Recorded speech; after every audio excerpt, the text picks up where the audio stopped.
नल पुराण इतिहास के 107वें एपिसोड में आप सभी श्रोताओं का, भक्तों का और सब्सक्राइबर बंधुओं का एक बार फिर से स्वागत और हार्दिक अभिनंदन है। श्रोताओं, जैसा कि आप जानते हैं, हम वीडियो आरंभ करने से पहले हमारे किसी न किसी एक सब्सक्राइबर बंधु का कमेंट प्रसारित करते हैं और आज भी मैंने एक कमेंट प्रसारण के लिए चुना है। कमेंट करने वाले हमारे सब्सक्राइबर हैं राहुल यादव जी, और ऐसा लगता है कि शायद वो एक गेमिंग चैनल चलाते हैं, हेल्पर गेमिंग 94 के नाम से। वो लिखते हैं, जय श्री राधे गुरुजी, मेरा नाम राहुल यादव है। गुरुजी, मुझे इन वीडियोस में इंटरेस्ट नहीं था। पहले आपकी वीडियो में मुझे इंटरेस्ट नहीं आता था, परंतु जब मेरे पापा श्री नंद किशोर जी आपकी वीडियो रोज शाम और सुबह भी मुझसे मोबाइल मंगवा करके देखते थे, तो मेरा अब इन वीडियो में बहुत इंटरेस्ट हो गया है। थैंक्स गुरुजी, हमें ज्ञानवर्धक कहानी प्रोवाइड कराने के लिए। तो देखिए श्रीमान राहुल यादव जी, आपका बहुत बहुत धन्यवाद। आपका हमारे चैनल पर हार्दिक स्वागत और अभिनंदन है। साथ ही आपके पिताजी नंद किशोर जी का भी हमारे चैनल पर हार्दिक स्वागत और अभिनंदन है। तो आइए श्रोताओं, मैं आज आपका ध्यान 106वें एपिसोड से जोड़ता हूं। 106वें एपिसोड में मैंने आपको बताया था कि जब मरवन की नागदंश से, सर्प के काटने से मृत्यु हो जाती है और चिता बना करके ढोल कुंवर मरवन के साथ आत्मदाह करने का प्रयास करते हैं, तो रानी गजमोतनी आ जाती है और नागराज वासुकी को बुला करके मारू को जीवित करवा लेती है। देखिए श्रोताओं, मारू का जहर उतर जाता है और मारू खड़ी हो जाती है। मारू कहने लगी कि मुझे ऐसा लगता है कि बहुत दिन तक सोई और उसके बाद जागी। तो ढोल कुंवर कहने लगा, नहीं प्रिय, ऐसा नहीं है, तो मैं एक जहरीले नाग ने काट लिया था। देखिए श्रोताओं, मारू और ढोल कुंवर दोनों नागराज वासुकी को प्रणाम करते हैं और साथ ही अपनी माता गजमोतनी का धन्यवाद करते हैं, अपनी माता को भी प्रणाम करते हैं। गजमोतनी बोली, बेटे ढोल कुंवर, तुम जानते हो कि जब तक तुम इस अमरकोट नदी को पार नहीं कर लेते, तब तक तुम पर संकट समाप्त नहीं हुआ है। बेटे, यहां सावधानी से रहना है। यह क्षेत्र तुम्हारे साड़ू भारामल का है, जो बहुत ही घटिया प्रकृति का आदमी है, उससे बच करके रहना है। देखिए श्रोताओं, इतना कहकर के गजमोतनी और नागराज वासुकी तो अंतर्ध्यान हो जाते हैं। तो इधर ढोल कुंवर, मरवन, गंगाराम तोता और खजेला ऊंट चारों मन में विचार करने लगे कि आज हमें अमरकोट नदी पार करनी है। हे श्रोताओं, वे अमरकोट नदी को पार करने के उद्देश्य से चल देते हैं, परंतु उधर सुनिए क्या होता है। जो भारामल था, ढोल कुंवर का साड़ू था, वह भी मन में विचार करने लगा कि अब मुझे ढोल कुंवर से मरवन को छीनना होगा। मैं ढोल कुंवर को ऐसे मरवन को नहीं ले जाने दूंगा। ये सोच करके भारामल अपने गुरु झिलमिला जोगी के पास जाने का विचार करता है। देखिए श्रोताओं, मन में सोचने लगा कि मैं मेरे गुरु झिलमिला जोगी के पास जाता हूं। देखिए श्रोताओं, ये झिलमिला जोगी बड़ा ही जादूगर और बहुत चतुर चालाक आताताई किस्म का व्यक्ति था और राजा भारामल का गुरु भी था। तो राजा भारामल मन में विचार करने लगा कि अब मेरे पास कोई उपाय नहीं बचा, मुझे अब अपने गुरु की शरण में चलना चाहिए। मेरे गुरु ही मेरा मार्गदर्शन करेंगे। हे श्रोताओं, अब तो भारामल अपने घोड़े पर सवार होता है और घोड़े पर सवार होकर के जंगल की तरफ चल देता है, जहां उसका गुरु भारामल तंत्र साधना किया करता था। हे श्रोताओं, जब झिलमिला जोगी ने अपने शिष्य राजा भारामल को आते हुए देखा, तो बड़ा प्रसन्न हुआ और कहने लगा, कहो राजन, प्रसन्नता पूर्वक तो है, तुम्हारा चेहरा मुझे कुछ उदास दिखाई दे रहा है। तो भारामल घोड़े से उतर के गुरु के चरणों में गिर पड़ता है और नेत्रों से अश्रुधारा बहा रहा है। भारामल की ये स्थिति देख करके झिलमिला जोगी कहने लगा, बेटे क्या बात है, कोई बहुत बड़ा संकट मुझे तुम पर दिखाई दे रहा है। तो भारामल कहने लगा, गुरुदेव मैंने जन्म से लेकर के आज तक आपकी सेवा की है, मेरा विशेष काम आ गया है और उस काम के लिए गुरुदेव मुझे आपकी आवश्यकता है। ये बात सुनकर के झिलमिला जोगी कहने लगा, कहो राजन तुम्हारा क्या काम है। ऐसा कोई भी कार्य इस दुनिया का नहीं है जिसे तुम्हारा ये गुरु ना कर सके। तो राजा भारामल कहने लगा, गुरुदेव मेरे साड़ू ढोल कुमार और उसकी पत्नी मरवन जो मेरी साली है, दोनों अमरकोट नदी को पार करना चाहते हैं, परंतु कल तो मैंने उनको अमरकोट को पार नहीं करने दिया और आज वो अवश्य ही अमरकोट नदी को पार करेंगे। गुरुदेव आप ऐसी कृपा कीजिए, मरवन बड़ी सतवंती बनती है और मुझे चढ़ाती है काना कह करके, क्योंकि गुरुदेव आप जानते हैं कि मेरी एक आंख नहीं है। हे गुरुजी वो मुझे अपमानित करती रहती है और ढोल कुमार ने भी मुझे अपमानित किया है, इसलिए मैं तुमसे ये प्रार्थना करने आया हूं कि आप मरवन का हरण कर लें। ये बात जब झिलमिला जोगी ने सुनी तो भारामल से कहने लगा, अरे बेटे भारामल, बस छोटी सी बात के लिए तू इतना व्याकुल हो रहा है, इतना व्यग्र हो रहा है। सोचिए मत, मैं तेरा काम अवश्य करूंगा, चिंता मत करे। मरवन को मैं मेरी इस कुटिया में ले आऊंगा, मेरी तंत्र विद्या के बल से, मेरे जादू के बल से मैं मरवन का हरण कर लाऊंगा और फिर ढोल कुमार मरवन की चिंता में मरवन को खोजते हुए मर जाएगा और ढोल कुमार के मरने के बाद मरवन और तारवन, उसकी बड़ी बहन थी तारो या तारवन, वो दोनों तुम्हारी पत्नी के रूप में रह जाएंगी। तुम चिंता क्यों करते हो। देखिए श्रोताओ, अब तो भारामल बड़ा प्रसन्न होता है। उसके गुरु झिलमिला जोगी ने उसे आश्वासन दे दिया कि बेटे मैं जा रहा हूं, अमरकोट नदी पर जा रहा हूं, चिंता मत करें। राजा भारामल बड़े प्रसन्न हुए और प्रसन्नता पूर्वक अपने किले को लौट आए। सोचने लगा कि अब मेरी कोई भी समस्या नहीं रही, क्योंकि मेरे गुरुदेव मरवन का हरण कर लेंगे और ढोल कुमार को यह पता भी नहीं लगेगा कि मरवन कहां गई। और फिर ढोल कुमार के पिता राजा नल मुझ पर आक्रमण भी नहीं कर सकते, क्योंकि उन्हें पता ही नहीं चलेगा। देखिए श्रोताओं, राजा नल का भय भारामल के दिमाग पर साफ दिखाई दे रहा था। भारामल जानता था कि राजा नल ने यदि आक्रमण किया तो अमरकोट को धूल में मिला देगा, इसलिए भारामल राजा नल के नाम से डरता था। हे श्रोताओं, भारामल तो अमरकोट में आ जाता है और उधर झिलमिला जोगी अपनी कुटिया में से अपने जादू के थैला को उठाता है, अपने जादू का झोला उठाया और जादू के झोला को लेकर के चल देता है अमरकोट नदी पर। हे श्रोताओं, अब उधर सुनिए, ढोल कुमार, मरवन और गंगाराम तोता तीनों खजेला ऊंट पर बैठे हुए हैं और अमरकोट नदी को पार करने का प्रयास कर रहे हैं। अमरकोट नदी पर आ गए और देखते हैं कि अब अमरकोट नदी पर बहुत सी नौकाएं लगी हुई हैं। तो वह नाव वालों से कहने लगे कि हमें ये नदी पार करा दो। जैसे भगवान श्री राम केवट से नाव मांगते हैं, ऐसे ही ढोल कुमार अपनी पत्नी मरवन के साथ अमरकोट नदी पर नाव मांग रहा है, नौका मांग रहा है नाविकों से।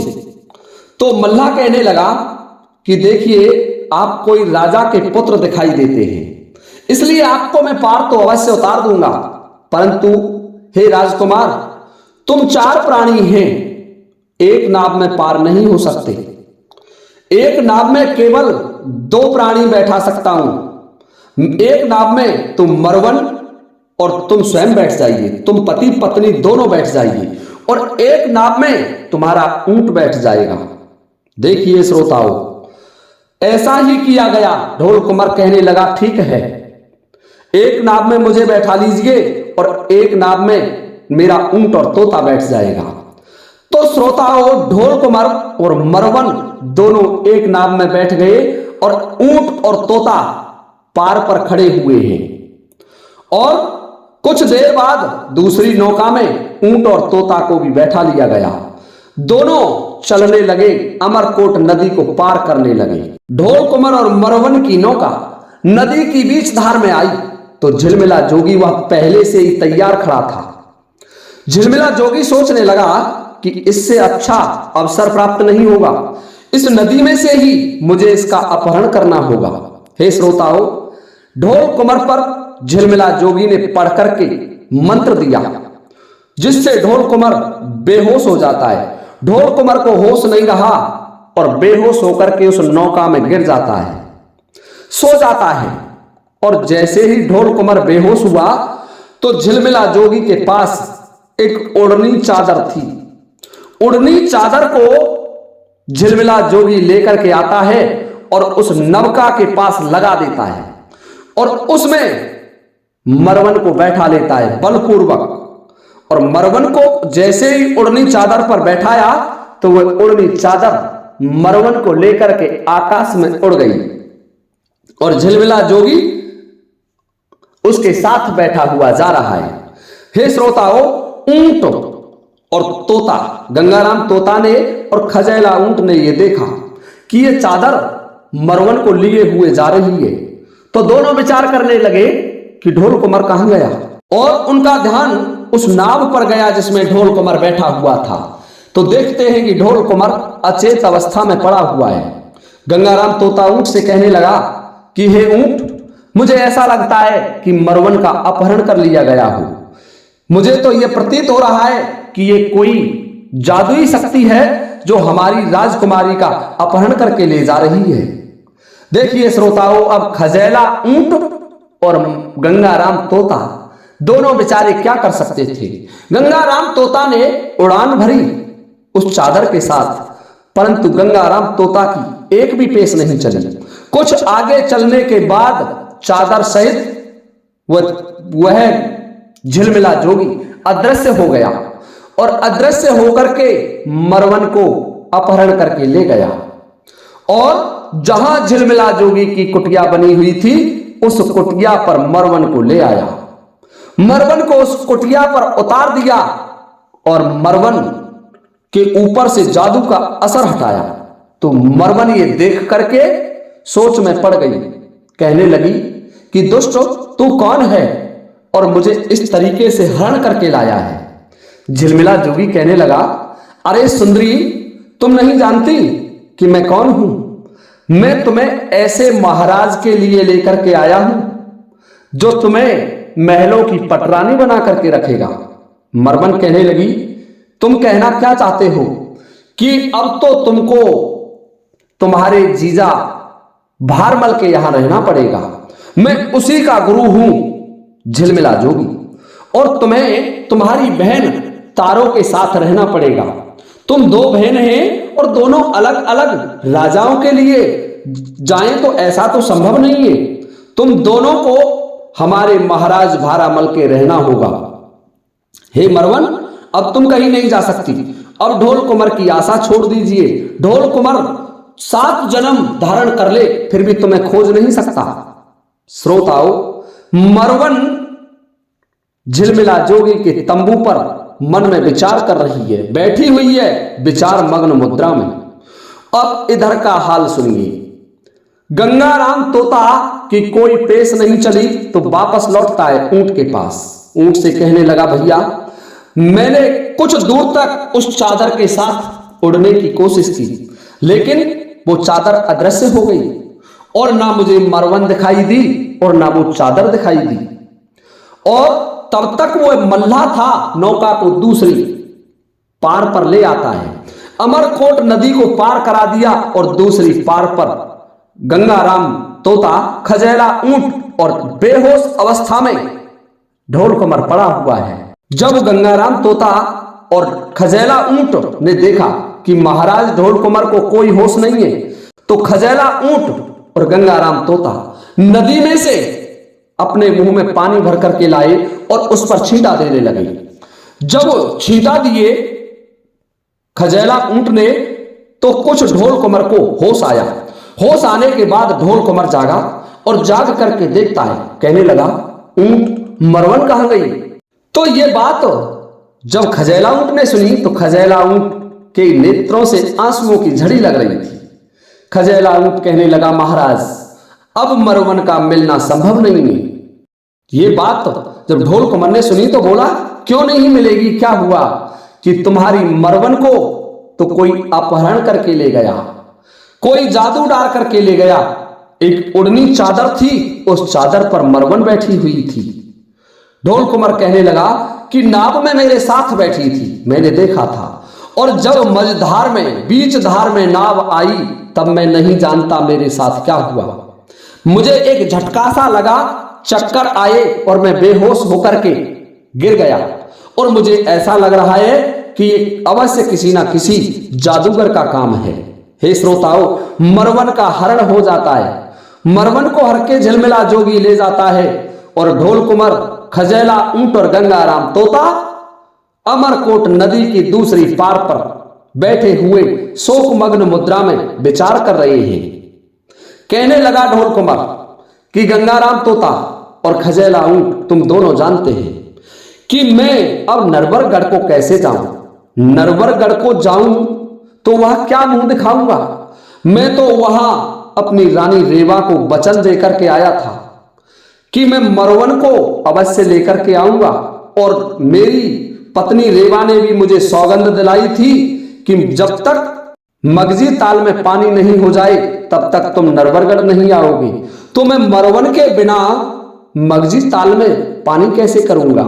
ये सोच सोच करके ढोल कुंवर विलाप कर रहा है, रुदन कर रहा है उस अमरकोट नदी पर। हे श्रोताओं, अब ध्यान से सुनने की बात है। उधर रानी दमयंती और राजा नल मन में विचार करने लगे कि हमारे पुत्र को गौना करने जाए बहुत समय हो गया। बीच में सूरमगढ़ का युद्ध भी हो गया, सूरम सिंह राजा को भी पराजित कर दिया, और राजा को जीतने के बाद ढोल कुंवर दिखनी चीर भी ले आया, परंतु ना जाने क्या हुआ, अब तक मरवन को लेकर के यहां तक नहीं आया। मैं नहीं जानता क्या कारण है। नल और दमयंती ये दोनों विचार कर रहे हैं। श्रोताओं, दमयंती कह रही है कि महाराज मेरा इकलौता राजकुमार है और तुम यहां बैठे हुए हैं, अपने पुत्र को खोजने के लिए चले जाइए, या कोई घुड़सवार सैनिक भेजिए महाराज बुध के पास और पता करवाइए कि ढोल कुंवर कब तक आएंगे। ये दोनों पति पत्नी राजा नल और दमयंती विचार मग्न मुद्रा में हैं, और उधर खजैला ऊंट, ढोल कुंवर और गंगाराम तोता अमरकोट नदी पर बैठे हुए सोच रहे हैं। मन में विचार किया। ढोल कुंवर कहने लगा कि भाई ऊंट, मैं बिना मरवन के तो नरवरगढ़ नहीं जा सकता। गंगाराम तोता बोला, चलिए भाई ढोल कुंवर, मरवन को खोजेंगे। तो गंगाराम तोता की बात सुनकर के ढोल कुंवर कह रहा है कि कहां खोजा जाएगा, जब जिस क्षेत्र में हम कुछ जानते ही नहीं, यदि कोई सन्मुख होता, कोई हमारे सामने बलपूर्वक हरण करके ले जाता तो हम युद्ध करते और उस अपहरण करने वाले को पराजित करते, परंतु जब उड़नी चादर पर बैठ करके कोई मरवन को ले गया तो न जाने कितनी दूर ले गया होगा, कहां खोजेंगे। ये सोच करके ढोल कुंवर मन में विचार कर रहा है और ऊंट से कहने लगा कि ऊंट, अब मुझे ऐसा प्रतीत होता है कि मैं नरवरगढ़ को देख ही नहीं पाऊंगा, क्योंकि यह जब तक भारामल जीवित रहेगा ये मुझे परेशान करता रहेगा। इस अमरकोट नदी पर 2 बार मेरे साथ वार कर चुका है और आज भी हो सकता है इस भारामल ने ही मेरी रानी का अपहरण करवाया हो। हे श्रोताओं, ढोल कुंवर मन में विचार कर रहा है और ऊंट से कहने लगा, ऊंट, अब तू ऐसा कर कि यहां मेरे लिए चिता बना और हम समस्त प्राणी उस चिता में अपने शरीर का दाह करेंगे। ऊंट कहने लगा, ढोल कुंवर, कभी मर्द मरते नहीं, मर्द कभी इस तरीके से घबराते नहीं। याद करो अपने पिता को, जानते नहीं कि 12 वर्ष की विपत्ति काटी, 12 वर्ष की औखा झेली, तेली के घर पर खर खाई और तब भी वो जीवित रहे। और आप एक पत्नी के हरण के कारण अपने प्राण छोड़ना चाहते हैं। हे महाराज ढोल कुमार, आप अपने बल का स्मरण करो और याद करो अपनी माता गजमोतनी का। वो आपसे कह करके गई थी, जब मरवन को जीवित करवाया था, जब सर्प ने मरवन को काट लिया था, तो उस समय तुमने तुम्हारी माता गजमोतनी को बुलाया था। तुम्हारी माता को बुलाओ और गजमोतनी अवश्य इसमें भी तुम्हारी सहायता करेंगी। देखिए श्रोताओं, अमरकोट के घाट पर बैठ करके ढोल कुमार अपनी माता गजमोतनी का स्मरण कर रहा है। श्रोताओं, अब यहां से आगे का वर्णन मैं आपको अगले वीडियो में सुनाऊंगा। तब तक के लिए आप सभी से चाहता हूं अनुमति इस वीडियो को विराम देने की। इसी के साथ जय हिंद, जय भारत।